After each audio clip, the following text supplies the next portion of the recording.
Selamat malam, Mamang. Baik, sebelum kita memulai wawancara, tolong sebutkan nama Amang dan status aman di Gereja HKBP Cibinong.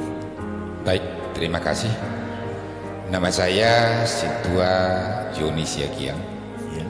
Jadi saya adalah salah seorang dari donatua HKBP Cibinong yang ditabiskan tahun 2006.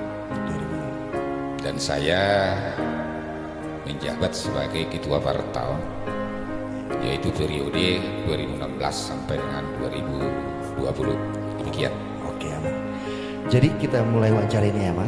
Jadi kemarin atas penuturan atau atas statement dari Amang Masinton Pangaribuan tentang perjalanan perizinan IMB, Amang. Katanya ini, Amang, dengar gosipnya bahwa semua perizinan itu dilakukan oleh Amang GS sampai ke perubahannya juga. Padahal di dalam perubahan itu harus ke mana? Dinas Perumahan. Bisa menjelaskan ke Dinas Perumahan apa, Bang? Baik. Jadi dari sejak saya menjadi jemaat di HKBP Cibinong tahun 2006, sepengetahuan saya memang sudah berusaha untuk mengurus izin gereja atau IMB. Bahkan itu sudah ada di area yang lahan yang waktu itu disiapkan di Cirimekar. Tapi memang izin dari lingkungan itu sangat sulit. Jadi kalau proses pengurusan izin itu sudah sangat lama sebetulnya. Nah, memang di panitia pembangunan yang ketuanya itu adalah Amang Sintua Asyanturi, yaitu panitia pembangunan periode 2016-2020. Maka berhasillah IMB itu kita peroleh, yaitu tanggal 22 Desember 2017. Nah, itu tanggal 22 Desember 2017.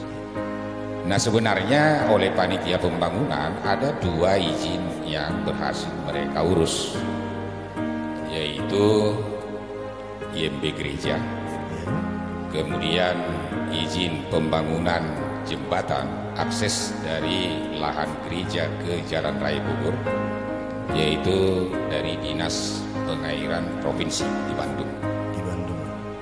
Tapi memang oleh panitia pada saat itu belum sampai mengurus, yaitu akses pembukaan lahan trotoar yang langsung ke kementerian, yaitu Balai Besar Bina Marga.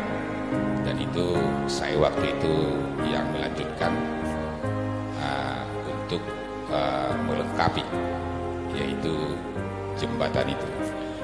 Bentar dulu, Amang. Jadi semua kepengurusan itu ada di panitia pembangunan yang lama.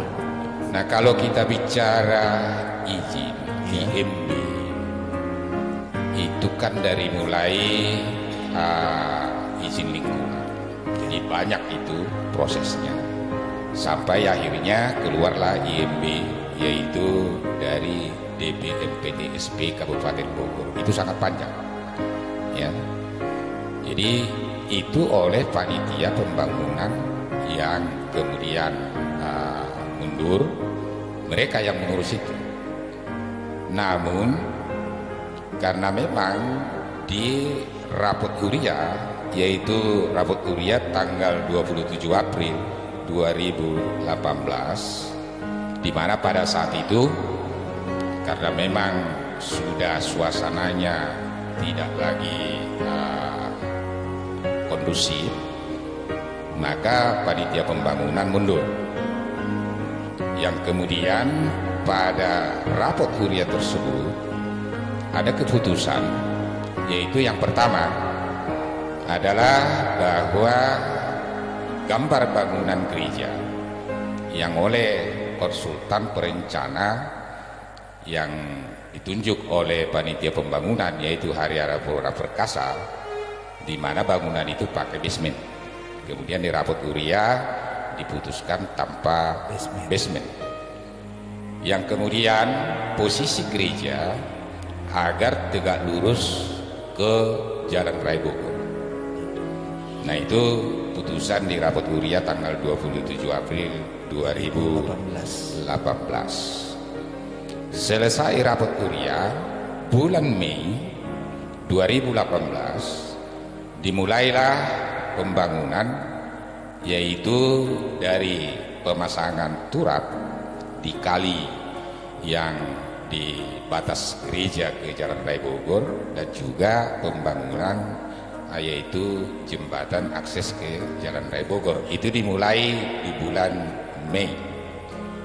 Kemudian sampai dengan bulan Juli, nah itu pembangunan jembatan sudah sampai pada pengecoran lantai jembatan. Nah, kemudian tentu kita memperhitungkan selesai itu akan dilanjutkan ke pembangunan gereja. Nah, mengingat adanya keputusan dalam rapat gereja, yaitu di mana gambar yang ada dalam IMB yang diurus oleh panitia adalah dengan basement, sementara keputusan tanpa basement, tentu harus ada penggambaran ulang atau review gambar. Kemudian oleh Amang Bronson Manurung, kita diperkenalkan ke Amang Panogo Silaban, yaitu PT Adler 6. Dan kita kunjung ke sana silaturahmi. Kemudian kita minta kesediaan beliau untuk melanjutkan ya perubahan gambar, dan beliau bersedia. Maka kemudian dari pembicaraan dengan tim ahli Amang Silaban, maka ada persoalan pada saat itu, karena tidak lagi basement, maka terjadilah kebutuhan yaitu rekomendasi ketinggian, di mana rekomendasi teknis ketinggian yang diperoleh oleh panitia pembangunan dari DPKPP Kabupaten Bogor itu adalah 21,5 meter. Sementara untuk perubahan gambar yang dibuat oleh tim perencana Adler 6 itu membutuhkan yaitu 31 meter. Maka kita urus izin itu, maka kita mendapatkan rekomendasi teknis perubahan ketinggian izin yaitu 32 meter. Kemudian gambar yang dibuat oleh perencana yaitu PT Adler 6 kita sampaikan ke Pemda Bogor, ke DPKPP, di mana pada saat itu saya dibantu oleh Amang Bronson Manurung dan juga oleh Amang David Siregar. Kita bertigalah waktu itu yang menghadiri rapat-rapat di Dinas DPKPP Kabupaten Bogor, yaitu untuk evaluasi atau review yang dilakukan oleh tim ahli bangunan gedung, yaitu tim independen yang ada di Dinas DPKPP Kabupaten Bogor. Nah, sampai terakhir yaitu kita sudah terima pada saat itu yaitu pengesahan dokumen rencana teknis atau PDRT. Kemudian kita juga sudah ada yaitu fakta integritas yang ditandatangani oleh ahli perencana. Kemudian kelengkapan dari gambar yang sudah distempel atau disetujui oleh DPKPP Kabupaten Bogor, termasuklah itu perhitungan perencanaan struktur, perhitungan perencanaan tata udara gedung, perhitungan perencanaan listrik arus kuat, perhitungan perencanaan listrik arus lemah, dan perhitungan perencanaan, plumbing, serta mechanical elektrik. Jadi sebenarnya sudah lengkap semua dokumennya itu. Tapi kemudian pada tanggal 15 Januari 2019 oleh Amang Pendeta Kesaragi, di mana beliau menugaskan Amang Sintua Abdul Hutafea dan juga Amang Sintua Wesitorus untuk meminta seluruh dokumen yang ada di saya atau yang ada di Amang Bronson maupun yang Amang David. Nah, menurut mereka bahwa sekarang untuk meneruskan ya perubahan gambar itu mereka yang ngurus. Maka kita serahkanlah itu tanggal 15 Januari 2019. Jadi kalau ditanya bahwa siapa sebenarnya yang mengurus izin gereja, sebetulnya yang mengurus gereja itu adalah panitia pembangunan yang lama. Panitia pembangunan yang lama. Iya. Oke. Jadi untuk aksi jembatan itu hanya kelengkapannya saja. Untuk izin pembukaan lahan trotoar karena Jalan Raya Bogor itu adalah jalan nasional, maka itu harus langsung ke Balai Besar Bina Marga. Sedangkan ke DPMPTSP yang mengeluarkan IMB bangunan itu hanya permohonan perubahan gambar. Dan tentu itu adalah untuk melaksanakan apa yang diputuskan di rapat kuria tanggal 27 Januari 2017. Nah itu sebetulnya. Jadi panitia lama sebetulnya yang sudah berhasil dengan perjuangan mereka, di mana seperti saya katakan tadi, saya menjadi jemaat di Cibinong itu 2006. Nah itu sudah diupayakan, tetapi memang baru berhasil. Itu mungkinlah jalan Tuhan.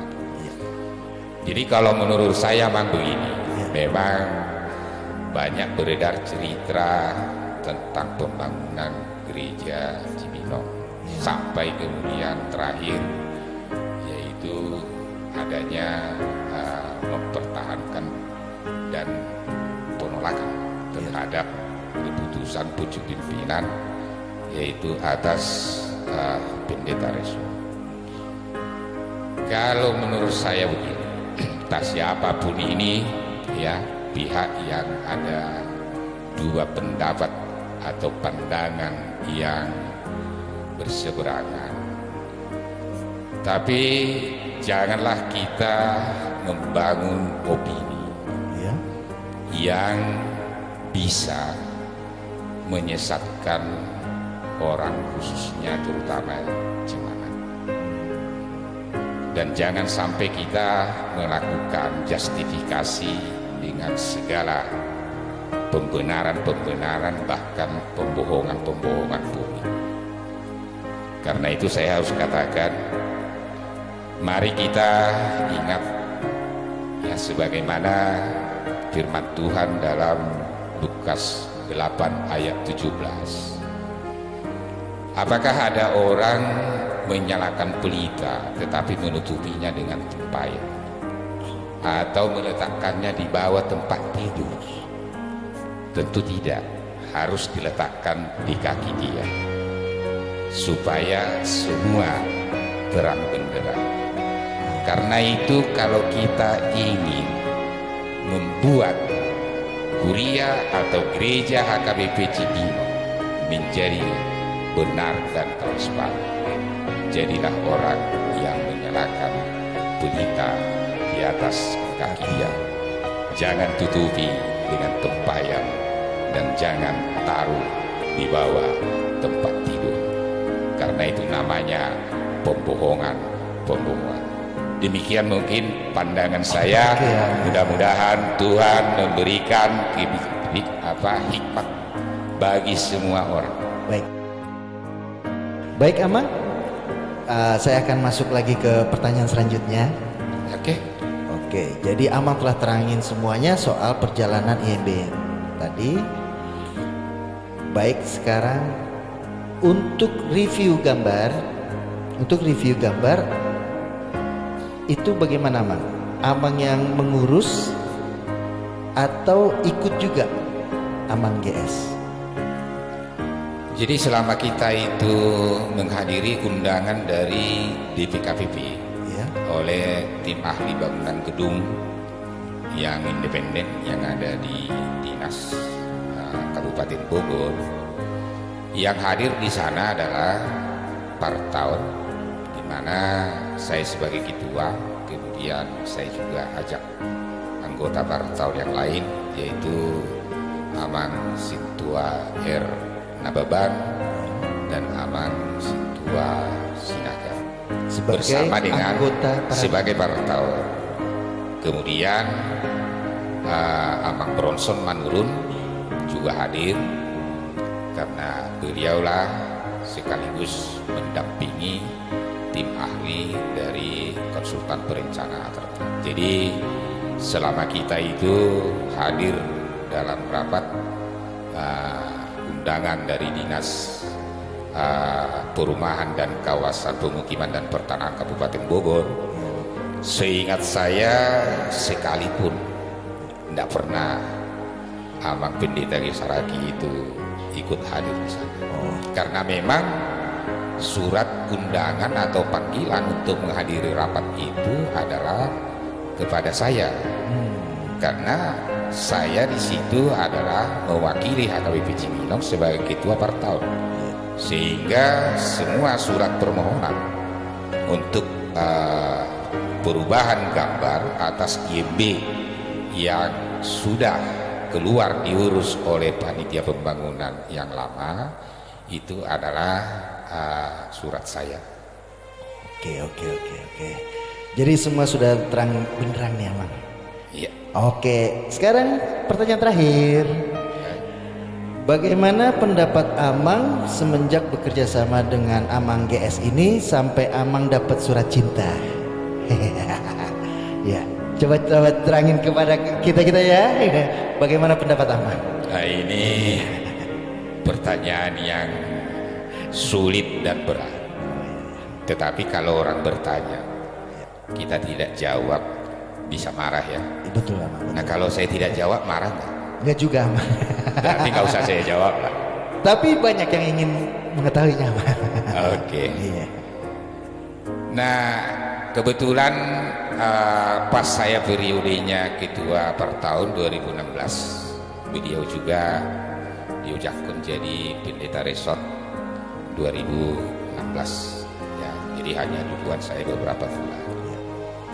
Nah sebetulnya di awal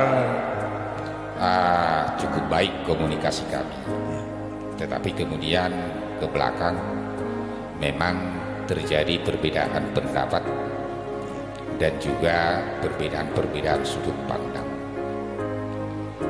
Nah yang saya rasakan, beliau itu adalah sebetulnya orangnya pintar, tetapi kadangkala dalam keputusannya ya, muncul pertanyaan juga. Seperti? Artinya bahwa ada keputusannya yang menurut saya tidak menunjukkan orang yang bijaksana. Pintar tapi tidak bijaksana. Itulah kesimpulan dari saya. Bapak kan, bukan kesimpulan saya. Ya. Tetapi kesimpulan saya bahwa beliau adalah orang yang otoriter dan pendapatnya adalah harga mati dan sulit untuk mendengarkan orang lain. Nah itu yang saya rasakan. Oke. Jadi dia memiliki pendapat seperti di pasar swalayan, harga mati tidak bisa ditawar ya Mang ya. Oke, itu pendapatnya Amang Siagian sebagai ketua Parar Tahun dulunya. Iya. Semoga kedepannya Amang tetap mau bekerja di gereja HKBP Cibinong. Terima kasih. Oke, dengan saya Matakar, mari kita bongkar